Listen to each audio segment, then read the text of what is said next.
మన దేశంలో బొజ్జ గణపయ్యకుండే క్రేజ్ ఏంటో ప్రత్యేకంగా చెప్పక్కర్లేదు. గణేష్ నవరాత్రి ఉత్సవాలే ఇందుకు నిదర్శనం.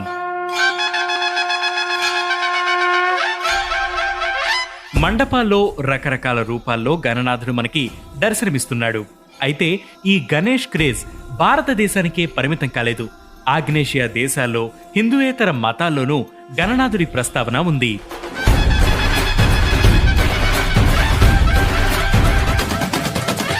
ఈ నవరాత్రుల సందర్భంగా గణనాథుణ్ణి కొలిచే ఆ దేశాలేంటో, బొజ్జ గణపయ్యను ఏమని పిలుస్తారో తెలుసుకుందాం.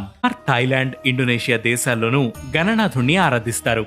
ఆగ్నేయ ఆసియా దేశాల్లోనూ భారతీయ సంస్కృతి మూలాలు ఉన్నాయి. అందుకే అక్కడ హిందూ సంస్కృతికి ఇప్పటికీ ప్రత్యేక స్థానం ఉంది. ముఖ్యంగా వినాయకుడికి. థాయిలాండ్లో వినాయకుణ్ణి ఎంతో ఆరాధిస్తారు.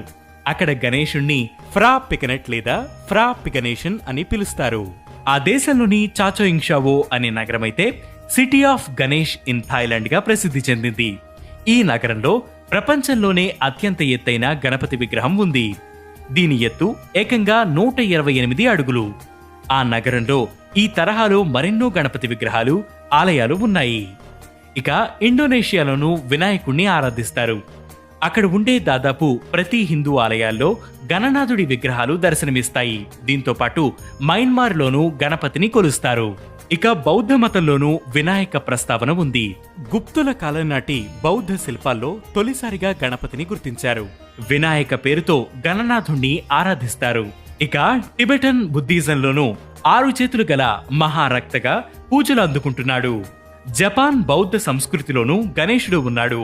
కాంగ్టెన్, షోటెన్ ప్రాంతాలలో వారి సంస్కృతిలో గణపతి నిలిచాడు.